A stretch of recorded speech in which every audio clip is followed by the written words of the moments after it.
إن الحمد لله نحمده ونستعينه ونستهديه ونستغفره نعوذ بالله من شرور أنفسنا ومن سيئات أعمالنا من يهده الله فلا مضل له ومن يضلل فلا هادي له. Pertamanya saya muliakan kepada pengerusi dan juga ahli jawatan kuasa Masjid Bukit Indah, barisan imam, bilal dan mereka yang membantu dalam pengurusan dan juga pentadbiran masjid serta yang dikasihi ahli qaryah, ahli jemaah, haji-haji dan hajat-hajat yang dirahmati Allah sekalian.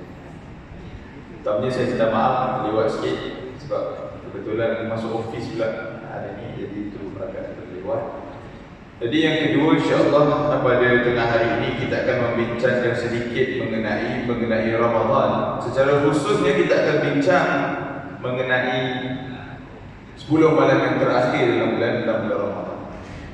Malam ini merupakan malam pertama lah, malam ke-21 dalam Ramadan. Jadi malam yang kita akan mulakan, biasanya masjid dan surau akan mulakan Qiyamul Lail, dan sekarang ni pun banyak tempat dah sediakan sahur.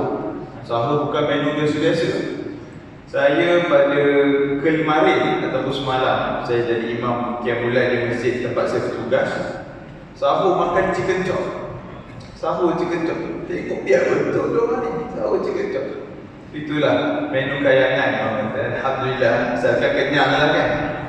Jadi itulah, bila kita bincang mengenai Ramadan,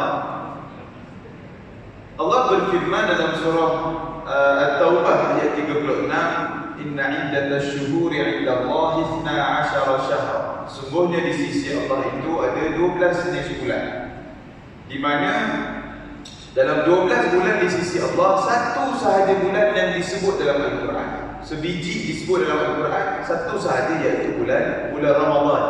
Al-Baqarah 185, Syahrul Ramadan al-Karim. Sebiji nama bulan itu disebut dalam Al-Quran. Berbanding bulan-bulan yang lain tidak disebut. Bulan Muharram tidak disebut, bulan Safar. Hatta ada satu surah yang dinamakan surah Al-Hajj, surah haji. Walaupun ada bulan nama Zulhijjah, tapi perkataan Zulhijjah itu sebiji tidak ada dalam Al-Quran. Jadi ketika mana satu perkataan atau satu perkara itu disebut, di-spell out dalam Al-Quran, dia ada kelebihan dan dia ada keistimewaan yang tersendiri.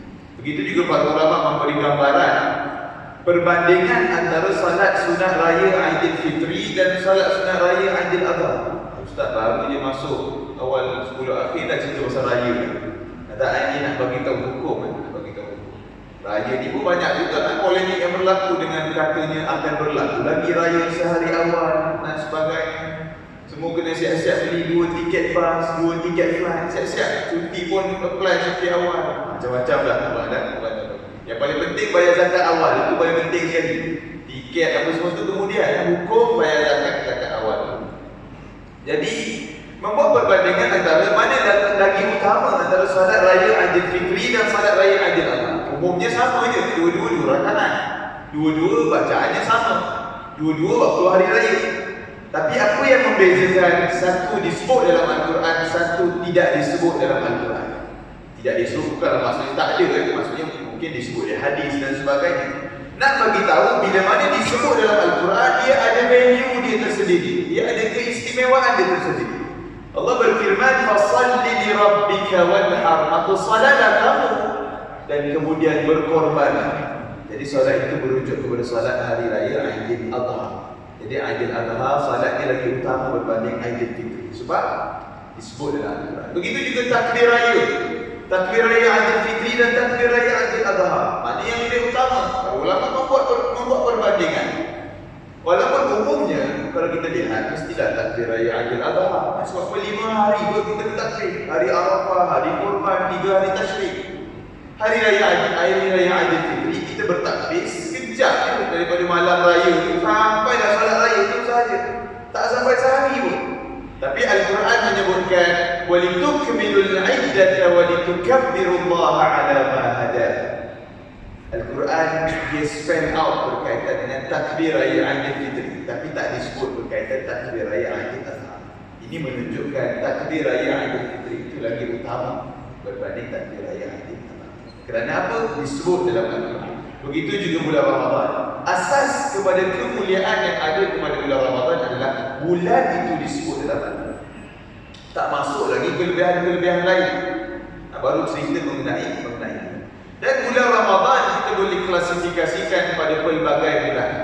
Dia adalah bulan kerahmatan. Dia adalah bulan Syahrul Quran, bulan Al-Quran. Dia adalah bulan i'tikaf. Bulan i'tikaf ini malam 10 malam yang terakhir. Dia adalah bulan Syahrul Doa, bulan berdoa. Ini pun satu poin yang perlu kita bincang.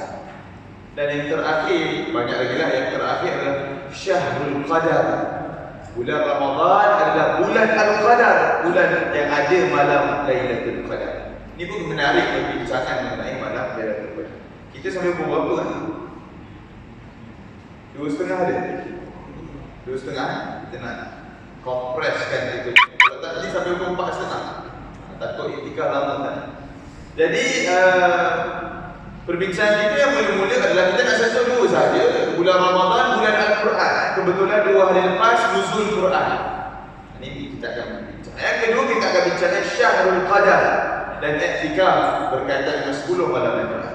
Mula-mula Ramadan ataupun bulan Ramadan itu adalah bulan diturunkan padanya Al-Quran. Kerana itulah disebut Syahrul Quran. Dan bila kita lihat bersamaan pada 4 perkara yang terpenting, 4 perkara yang mulia atas muka bumi ini, iaitu bulan Ramadan, bulan yang paling mulia. Malam Lailatul Qadar, malam yang paling mulia. Jibril, penghulu kepada segala malaikat. Dan Rasulullah sallallahu alaihi wasallam sebaik-baik makhluk di atas muka bumi ini. 4 perkara ini dia ada satu persamaan. Itulah Al-Quran. Al-Quran diturunkan pada bulan Ramadan.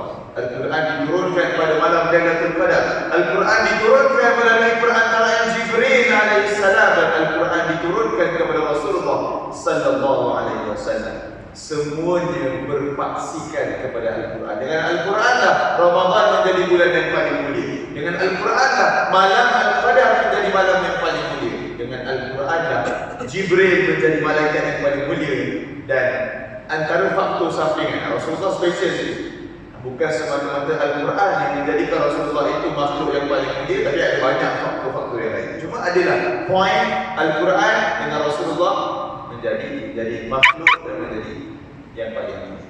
Bahkan Al-Quran itu juga rankingnya mukjizat terbesar Rasulullah sallallahu alaihi wasallam. Walaupun di sana ada banyak lagi mukjizat Nabi yang lain. Contohnya Isra dan Mi'raj. Isra Mi'raj ini bukan benda kecil, benda yang besar ni. Mi'raj, Nabi melintasi semua langit-langit, bertemu dengan Allah selepas melempasi Sidratul Muntaha. Itu satu benda yang peristiwa besar betul. Tapi Al-Quran darjat dia melebihi mukjizat Isra dan Mi'raj. Dia adalah mukjizat terbesar Rasulullah sallallahu alaihi wasallam. Itu kehebatan daripada Al-Quran. Dan bila mana kita sebut mengenai Al-Quran, poin penting yang perlu kita faham adalah Al-Quran bukan sekadar untuk dibaca. Al-Quran bukan sekadar bahan bacaan. Walaupun membaca Al-Quran itu dapat faham, walaupun kita tak faham, itu kelebihan Al-Quran. Baca tak faham, tetap dapat pahala. Itu disebutlah pahala yang besar. Tetapi itu bukan objektif utama penurunan Al-Quran. Ini pun biasanya sudah disebut ketika mana surat kita tadabbur surah Al-Fatihah. Bukan semata-mata tilawatul Quran, bukan semata-mata membaca Al-Quran, tetapi perlu ada proses berikutnya, tadabbur Al-Quran. Mesti mengambil intipati, mengambil intisari, menghayati, mengambil pengajaran, mengaplikasi apa yang terkandung dalam Al-Quran. Itu objektif utama penurunan Al-Quran. Itu perlu kita faham. Sebab itulah dinamakan istilah bila baca dalam Quran tadarus Al-Quran. Dalam tadarus Al-Quran dia dah ada 2 elemen utama, iaitu tilawah dan juga tadabbur. Tadarus ni saling mempelajari Al-Quran. Bukan semata-mata baca, mempelajari maksudnya ada konsep pembelajaran, maksudnya akan ada konsep kefahaman. Nak faham? Kena tahulah apa konteks, apa konten yang ada dalam Al-Quran. Realitinya apa yang sedang berlaku bila mana kita membaca Al-Quran tapi tak faham. Apa yang berlaku, kebanyakan aktiviti harian kita bercanggah dengan apa yang Al-Quran sebut. Hari-hari kita baca ihdinas siratal mustaqim, tunjukilah kami jalan yang lurus. Jalan yang bagaimana? Ghairil maghdubi alaihim waladdallin. Jangan ikut jalan orang Yahudi, orang Israel. Jangan ikut jalan orang Nasrani, orang Barat. Sambil-sambil itu kita doakan juga. Bila sebut Israel ni, sekarang ni masa Palestin diserang. Memang musim Ramadan ni memang dia akan serang. Kerana mungkin mereka beranggapan bahawa orang Islam lemah tak kala Ramadan. Mungkin Israel ni tak gaji kot. Dia lupa dalam Ramadan inilah berlakunya satu peperangan. Peperangan Badar Kubra yang berlaku dalam bulan Ramadan. Bayangkan tengah berpuasa berperang. Berperang ni bukan macam main congkak. Berperang ni angkat senjata. Dia kena ada mental yang kuat, fizikal yang kuat. Benda yang besar. Itu Al-Quran menyebutkan walaqad nasarakumullahu bi Badrin wa antum adillah. Ini juga boleh untuk kita ambil pengajaran kerana peperangan Badar Kubra juga berlaku pada 17 Ramadan, hari yang sama nuzul Quran. Allah berfirman walaqad nasarakumullahu bi Badrin wa antum adillah. Allah menolong kamu dalam peperangan Badar wa antum adillah, dalam keadaan kamu umat Islam pada waktu itu berada dalam keadaan lemah. Lemah dalam pelbagai sudut. Lemah dari sudut tenaga, kerana mungkin berpuasa. Lemah dari sudut persenjataan, senjata yang kurang. Lemah dari sudut bilangan. Bilangan tentera musyrikin pada waktu itu 1000 orang, kita 313 orang. Kita yang berkuda kurang 10, mereka yang berkuda beratus. Tetapi apa kesannya? Kesannya mereka yang mati 70 orang, yang ditawan 70 orang, yang lain dan kita minimal sahaja, lebih kurang-kurang 20, kurang 10 orang yang syahid di medan peperangan. Nak bagi tahu, satu benda yang perlu kita ubah mindset kita adalah bila berpuasa Ramadan ni kita lemah, kita layu, tak larat, pening. Benda ni kena ubah dekat mindset.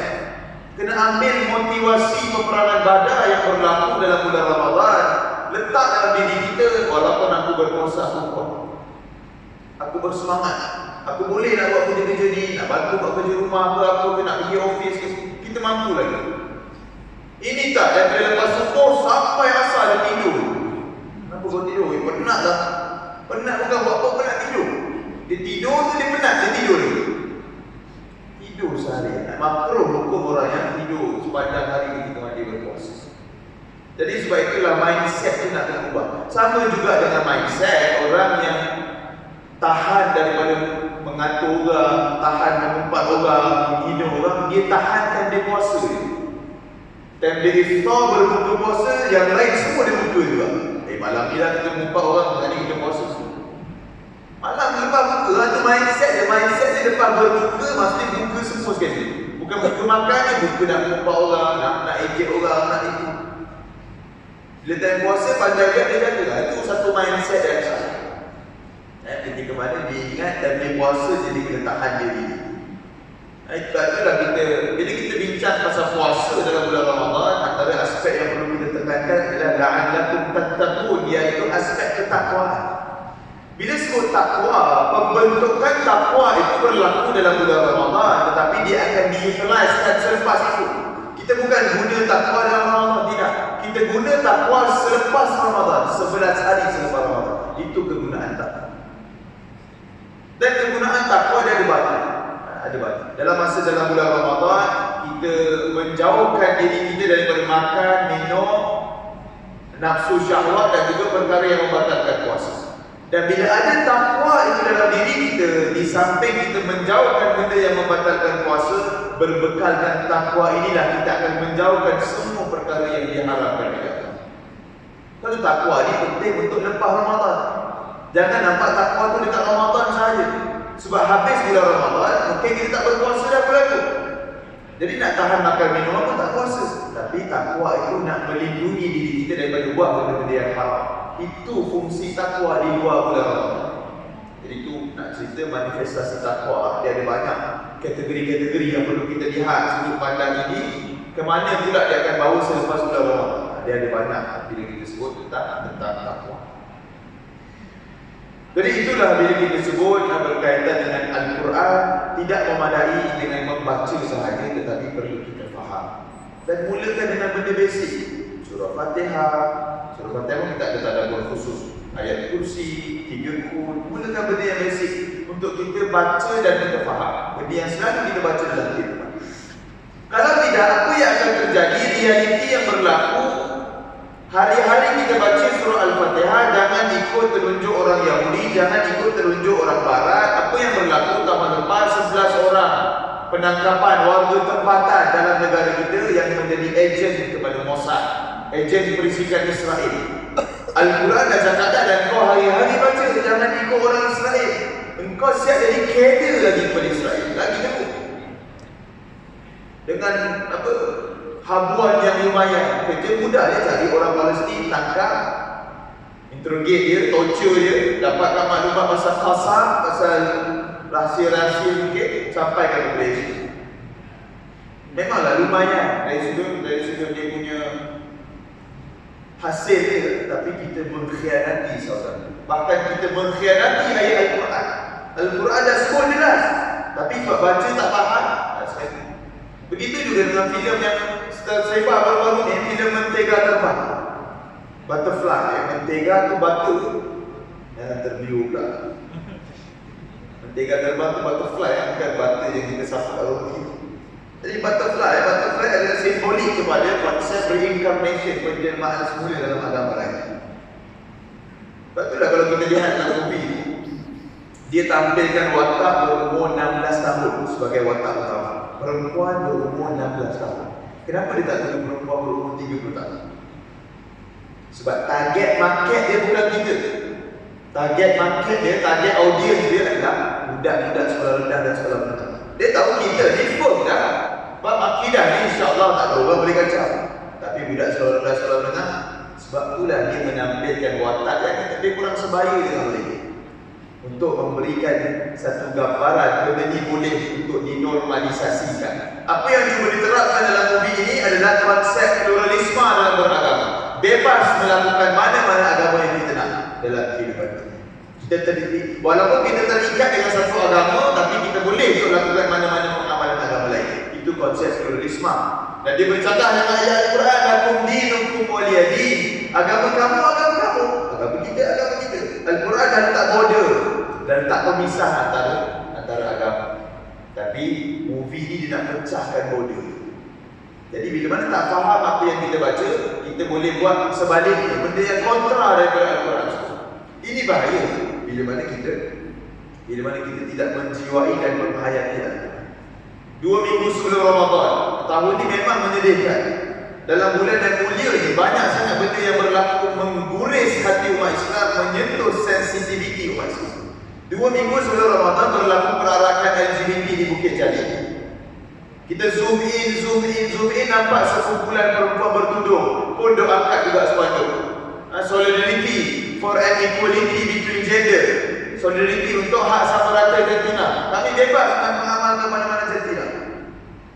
Ini pun antara satu benda yang amat-amat menyedihkan. Orang Islam kita enjoy perarakan yang tak bermodel, tak beretika, bahkan bercanggah dengan fitrah manusia. Konsep LGBT terang jelas dalam Al-Quran dan sebut pengharapannya, yaitu kisah kaum Nabi Lut. Atakunar rijal dunan nisa. Kalau kita lihat dalam surah Asy-Syu'ara, banyak kali diulang ayat berkaitan dengan kisah-kisah Nabi, antaranya kisah kaum Nabi Lut. Sebelum diceritakan apa yang kaum Nabi Lut buat, Allah akan datangkan satu ayat sebelumnya. Kaum ini melakukan satu dosa, satu perkara keji yang tak pernah dilakukan dalam mana-mana umat terdahulu. Biasa akan disebut ayat ini. Baru akan datang perangai dia apa? Mendatangi lelaki bukan perempuan. Menunjuk pada gay lah. Lesbian, gay, bisexual, transgender. Sekarang ada Q barunya, Q, LGBTQ. Q tu apa? Questioning. Questioning tu apa? Tertanya-tanya. Apakah jantina? Macam tu pun. Macam-macam. Khunsa lah kot dia nak bahasakan kan. Jadi itulah realiti yang berlaku bila mana baca Quran tapi tak faham. Bila kita buat benda yang kita tak faham, kita tak akan ada kejiwaan dalam perkara tersebut. Jadi, jadikanlah semangat nuzul Al-Quran baru-baru ini sebagai motivasi kepada kita untuk kita cuba adakan satu perasaan untuk faham apa yang selama ini kita baca dan tak faham.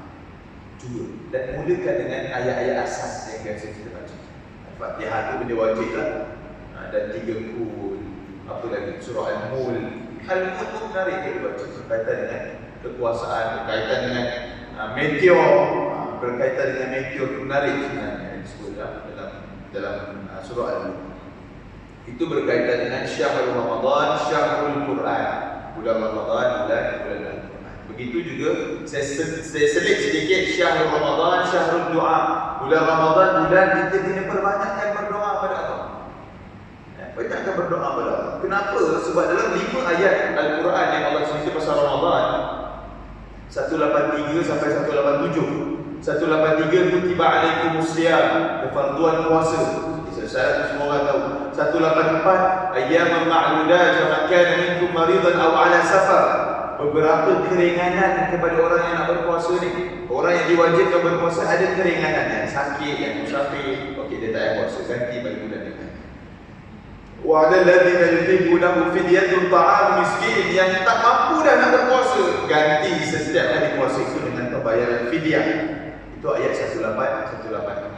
185 Syahrul Ramadan alladzi unzila fihi al-Quran yang disebut tadi lah. Hudan lin-nas wa bayyinatin minal huda wal furqan.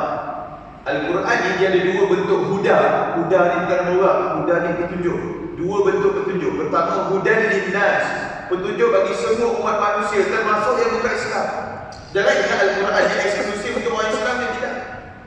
Berapa ramai orang yang bukan Islam yang masuk Quran, masuk Islam sebab Quran? Ramai. Contohnya Sayyidina Umar. Kita kenal bagaimana Sayyidina Umar lantangnya dia menyerang Islam, lantangnya mengkritik Nabi dan Islam sebelum dia masuk Islam. Apa yang menyebabkan hati dia berubah? Tengah-tengah nak balik satu hari itu dia dengar adik dia baca Al-Quran. Dia rasa marah, siapa yang baca dalam rumah aku ni? Ketika nak berjalan, nak memberhentikan adik dia tu, perjalanan dia semakin perlahan, hati dia semakin lunak, semakin lembut. Perasaan dia yang tadi marah bertukar menjadi nak lagi dengar bacaan. Last sekali apa? Orang masuk Islam disebabkan ayat Al-Quran. Begitu juga sekarang, ramai saintis, pakar-pakar pengkaji daripada barat. Diorang diberikan task untuk mengkaji Al-Quran, cari kesalahan dalam Al-Quran. Kemudian kita boleh serang dalam debat ke apa, kita boleh serang orang Islam. Sebab sekali Quran tu je yang menjadi aset utama orang Islam. Jadi orang ni duduk kaji. Makin orang kaji, makin orang jumpa keserasian Al-Quran dengan sains. Makin orang kaji, makin orang jumpa keserasian Al-Quran dengan psikologi. Makin orang kaji, makin orang jumpa keserasian Al-Quran dengan fizik, dengan kimia, dengan bio. Semua sama. Makin orang kaji, makin orang jumpa kelompongan dalam kitab-kitab mereka. Jadi sebab itulah lama-kelamaan diorang sendiri yang asalnya mencari kelemahan Al-Quran, akhirnya mereka yang masuk Islam disebabkan Al-Quran. Itu hebatnya Al-Quran. Dia bukan semata-mata orang Islam, tetapi hidayah yang bagi orang bukan Islam. Ramai sebenarnya yang telah masuk dalam Islam kerana keseronokan mereka, minat mereka terhadap Al-Quran. Nah, itu berkaitan dengan bulan berkaitan dengan ayat 185. Datang ayat 186, tiba-tiba Allah cerita pasal doa. Wa idza sa'alaka 'ibadi 'anni fa inni qarib. Tiba-tiba pasal doa. Datang kembali ayat 187, ayat terakhir, uhilla lakum lailatas siyam ar-rafathu ila nisa'ikum. Halal untuk masuk isteri pada waktu malam di bulan Ramadan. Masuk balik Ramadan. Jadi 5 ayat tu mula-mula 3 pasal Ramadan, 1 pasal doa, yang last kali pasal Ramadan tadi. Seolah-olah yang pasal doa ni asalnya nampak macam tak ada kaitan dengan Ramadan. Tetapi disebabkan kedudukan ayat ini antara ayat-ayat Ramadan, para ulama menyebutkan ini adalah satu encouragement, satu galakan untuk kita banyakkan berdoa dalam bulan Ramadan. Maksudnya ayat ini pun sebenarnya dalam Ramadan juga. Jadi sebab itulah Ramadan itu sendiri bulan mustajab doa. Ramadan itu sendiri bulan mustajab doa. Dalam bulan Ramadan dia ada banyak lagi tempat-tempat mustajab doa yang lain. Waktu sahur, Nabi sebut dalam hadis waktu sebelum nak berbuka, berdoalah kamu sebelum berbuka kerana doa pada waktu itu tidak akan tertolak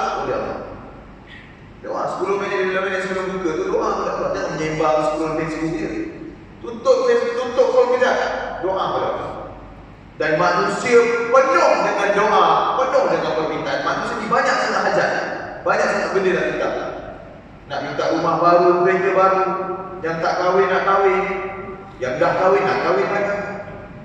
Banyak sangat hajat, banyak sangat permohonan. Tapi Nabi ajar doa yang menjadi prioriti utama untuk kita minta. Apa dia? Sayyidatina Aisyah ketika mana bertanya kepada Rasulullah, wahai Rasulullah, apa yang aku lakukan ketika mana bertemu dengan malam Lailatul Qadar? Sebab Nabi sebut, bila mana bertemu dengan malam Lailatul Qadar, amalkan doa ini. Allahumma innaka afuwwun tuhibbul afwa fa'fu. Doa mohon keampunan. Dalam banyak-banyak doa yang kita nak minta, utamakan mohon keampunan kepada Allah Subhanahu wa taala. Itu yang utama. Lagi-lagi pada 10 malam yang terakhir. Pastikan 10 malam yang terakhir ni hari-hari kita datang masjid, qiyamul lail dekat masjid. Letak satu checklist, letak satu cabaran kat diri kita. Pastikan 10 hari ni aku nak datang masjid, aku nak qiyamul lail dekat masjid. Letak satu cabaran kat diri kita. Boleh ke tak boleh? Itu antara benda yang cara untuk kita hidupkan 10 malam yang 10 malam terakhir. Dan para ulama itu bincang kenapa dalam banyak-banyak amalan Nabi ajar doa kepada Sayyidatina Aisyah. Banyak lagi amalan lain, solat tahajud, baca Quran, apa semua kan. Tapi kenapa doa yang diajarkan oleh Sayyidatina Aisyah? Para ulama sebut berkemungkinan Sayyidatina Aisyah pada waktu itu berada dalam keadaan period ataupun uzur syar'i. Jadi Nabi mengajarkan amalan yang sesuai dengan keadaan Sayyidatina Aisyah.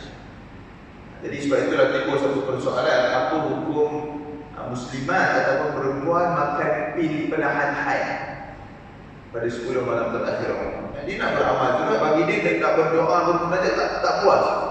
Tengok orang lelaki tu, kawan-kawan dia yang mungkin tak cuti kan, jadi dia rasa nak beramal juga. Dia pun telah dalam pil tahan haid. Boleh ke tak boleh? Jadi fatwa, saya quote daripada fatwa wilayah. Fatwa menyebutkan harus perempuan mengambil pil tahan haid selagi mana tidak membawa mudarat. Umumnya dia tak bawa mudarat, tapi bila kita lihat pada keadaan, dia akan pergi kepada case to case basis. Dia akan pergi pada setiap perempuan tu punya keadaan bagaimana. Sebab bila konsum ubat tu, dia akan bagi efek period tak terlalu beberapa bulan lepas tu. Lepas tu dia akan normal balik. Tapi ada juga kesan dia makan pil tahan haid, dia tak keluar haid lepas tu. Ada juga, tapi dia bukan menopause. Entah mana pergi. Kalau secara biologi ya, darah haid yang keluar tu adalah hasil daripada ovum yang tak berlaku fertilization, ovum yang tak berlaku persenyawaan. Jadi ovum tu pun dia akan lama-lama di breakdown dan sekali jadi darah haid lah. Itu dari sudut biologi. Tapi tak tahu perempuan yang makan pil tu, lepas tu bila tak keluar terus haid, mana pergi ovum tak tahu mana. Tapi dia tak menopause. Jadi itu antara kesan. Itulah dia mengikut kepada keadaan perempuan tadi, berkaitan dengan orang yang kan, perempuan yang makan pil. Jadi itu serba sedikitlah berkaitan dengan Ramadan, bulan doa. Yang terakhir yang menjadi perbincangan kita adalah Ramadan, bulan i'tikaf dan juga bulan Al-Qadar. Ini menarik sedikit perbincangan. Yang pertama bulan i'tikaf. Pastikan 10 malam yang terakhir kita banyak lagi berada di masjid berbanding di rumah. Banyak lagi berada di masjid. Dan kita berada di masjid sekarang ni sama-sama niat i'tikaf. Niat i'tikaf sahaja, aku beriktikaf kerana cukup dah sekadar. Sebab bila kita niat i'tikaf, selagi mana kita berada di masjid, kita mengalir pahala. Tapi kalau duduk termenung je, lepas tu kejap-kejap disebut, tak jadi apa, tak dapat apa-apa. Jadi biarlah dia niat i'tikaf, tidur pun dapat pahala. Jadi niat itu penting, kerana niat itu tamyizul ibadat wal adat. Niat membezakan ibadat dan juga adat. Dengan kita berniat, adat itu akan bertukar menjadi ibadat. Maksudnya dapat pahala. Jadi banyak kan lazimi i'tikaf. Dan Nabi sebut dalam hadis, pada 10 malam yang terakhir Nabi akan ikat perut Nabi. Dalam bahasa yang lain adalah Nabi tidak menggauli isteri-isteri. Dan Nabi akan kejutkan ahli keluarganya. Dan Nabi akan beramal lebih daripada malam-malam sebelumnya. Bayangkan, malam-malam sebelumnya pun Nabi dah beramal pada pagi dah orang kata. Ini lagi Nabi gandakan lagi amalan pada 10 malam terakhir. Dan begitulah juga kita cuba ikut apa yang Nabi sebut dalam hadis, kejut juga family member kita. Tapi tengok pada keadaan lah, kalau anak kecil ada sekolah esok jangan. Tengok pada keadaan kalau hari cuti, bawa sekali semua datang ke masjid atau suatu mulai sekali. Mudah-mudahan itu penerapan nak dekatkan anak-anak kita dengan masjid. Sebab apa, zaman sekarang zaman yang penuh dengan fitnah. Zaman yang anak-anak muda kita lebih banyak kepada hiburan berbanding dengan keagamaan. Ini yang merisaukan. Jadi sebab itulah manfaatkan 10 malam yang terakhir ini untuk dekatkan diri kita dan juga ahli keluarga kita dengan masjid, surau dan sebagainya. Itu berkaitan dengan iktikaf. Dan yang terakhir berkaitan dengan Ramadan adalah Syahrul Qadar. Ramadan adalah malam Al-Qadar. Dalam 10 malam yang terakhir ini, antara galakan yang disebut dalam oleh Nabi adalah kepentingan kita mencari malam Lailatul Qadar, atau istilah yang tepatnya memburu malam Lailatul Qadar. Bila kita lihat Lailatul Qadar biasa yang diceritakan kepada kita, kelebihan Lailatul Qadar lebih baik daripada 1000 bulan ataupun umumnya 84 tahun. Maksudnya sekali kita bersedekah, malam tu kena malam Lailatul Qadar seolah-olah 84 tahun bersama ataupun lebih. Dia lebih baik daripada 1000 bulan, bukan 1000 bulan tepat. Lebih baik daripada 1000 bulan, tak tahu berapa. Lebih daripada 1000, 1001 dan ke atas. Jadi biasanya kita disebut kelebihan malam Lailatul Qadar lebih baik daripada 1000 bulan dan juga malam yang diturunkan padanya Al-Quran. Biasanya ini perbincangan yang melibatkan malam Lailatul Qadar. Jarang dibincangkan malam Lailatul Qadar berdasarkan ayat tanazzalul malaikatu wa ruh fiha bi'izni rabbihim min kulli amr. Poin dia kat situ, min kulli amr. Turunnya para malaikat berbondong-bondong, beramai-ramai, dan juga malaikat Jibril ke langit dunia ataupun ke dunia pada malam Al-Qadar bi'izni rabbihim, dengan izin Tuhan mereka, dengan izin Allah, min kulli amr, untuk menyelesaikan beberapa urusan. Ini yang menjadi perbincangan. Urusan apa yang malaikat-malaikat itu selesaikan? Jadi urusan ini merujuk kepada surah Ad-Dukhan ayat 3 dan 4. Inna anzalnahu fi lailatin mubarakah inna kunna munzirin fiha yufraqu kullu amrin hakim. Sesungguhnya kami telah menurunkan Al-Quran pada malam yang penuh keberkatan, dan pada malam itu akan ditetapkan segala ketetapan bagi semua umat manusia. Dalam arti kata yang lain, kenapa dinamakan Lailatul Qadar itu Qadar? Kenapa Qadar? Qadar itu merujuk kepada takdir. Qadar dan Qadar, takdir. Pada malam itu akan ditetapkan takdir manusia bagi semua manusia, atau bagi semua manusia. Malam penetapan takdir itu value yang besar betul dalam Lailatul Qadar. Selain lebih baik daripada 1000 bulan dan itu malam diturunkan padanya Al-Quran, malam itu adalah malam penetapan takdir manusia. Sebab itulah Nabi sebut dalam hadis, taharru Lailatul Qadar, burulah Lailatul Qadar. Nabi tak sebut cari. Kalau cari sekali tak dapat, pada rumah tidurlah. Tapi burulah Lailatul Qadar. Buru ni maksud dia sekali buru tak dapat, plan lagi macam mana nak buru. Kaedah berikutnya, kena ada strategi, kena ada kesungguhan, kena ada mujahadah yang tinggi, semangat yang kuat untuk terus memburu sampai kita dapat. Itu konsep memburu, dia berbeza dengan mencari. Jadi sebab itu Nabi menggunakan istilah dalam hadis memburu malam Lailatul Qadar. Nabi memberi satu mesej kepada kita, betul-betul kena cari malam Lailatul Qadar. Mudah-mudahan sekiranya bertemu dengan malam Lailatul Qadar, Allah meletakkan takdir yang baik pada kita. Itu kita punya point dan susah. Dan timbul satu perbincangan. Ada yang kata 21, malam 21 Lailatul Qadar, ada yang kata 23, ada yang kata 25. Yang confirm, orang cakap confirm 27. Memang dia bangun mulai malam 27 je. Malam lain dia kata tak apalah, halal lah, malam 27 je aku buat ibadah. Ada juga, ada yang kata malam 29. Dan semua hadis-hadis berbeza tarikh ini, semuanya hadis yang sahih. Bagaimana boleh berlaku pertemuan antara hadis ini? Jadi para ulama kita buat berkemungkinan hadis-hadis ini dia berbeza timeline, dia berbeza tahun yang ditanya. Boleh jadi tahun tu sahabat tanya, wahai Rasulullah, bila Lailatul Qadar 23 Ramadan. Tahun depan tu sahabat lain juga tanya, wahai Rasulullah, bila Lailatul Qadar 25 Ramadan. Jadi berbeza tahun, berbezalah malam, tarikh malam Lailatul Qadar. Jadi apa peranan kita combine semua hadis ini tanpa memilih mana-mana malam kita all out 10 malam terakhir. Dalam 365 hari, 10 hari je kita ambil untuk tak cukup tidur. Tidur 3-4 jam.